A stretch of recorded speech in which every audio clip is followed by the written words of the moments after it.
et les portes de l'avenir furent refermées.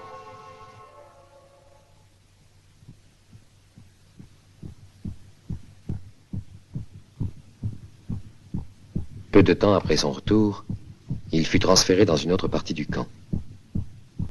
Il savait que ses geôliers ne l'épargneraient pas. Il avait été un instrument entre leurs mains. Son image d'enfance avait servi d'appât pour le mettre en condition. Il avait répondu à leur attente et rempli son rôle. Il n'attendait plus que d'être liquidé, avec quelque part en lui le souvenir d'un temps 2 fois vécu. C'est au fond de ses limbes qu'il reçut le message des hommes de l'avenir. Eux aussi voyageaient dans le temps, et plus facilement.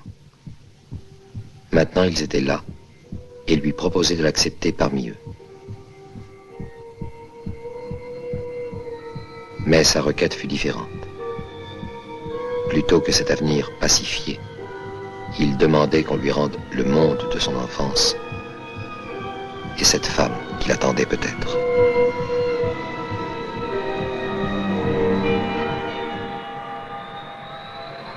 Une fois sur la grande jetée d'Orly, dans ce chaud dimanche d'avant-guerre où il allait pouvoir demeurer, il pensa avec un peu de vertige que l'enfant qu'il avait été devait se trouver là aussi à regarder les avions.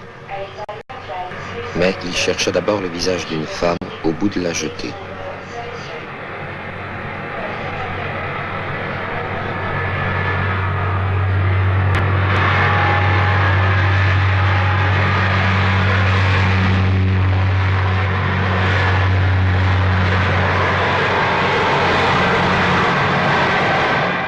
Il courut vers elle.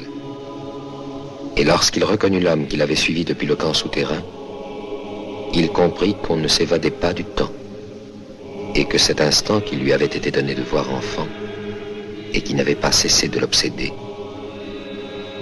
c'était celui de sa propre mort.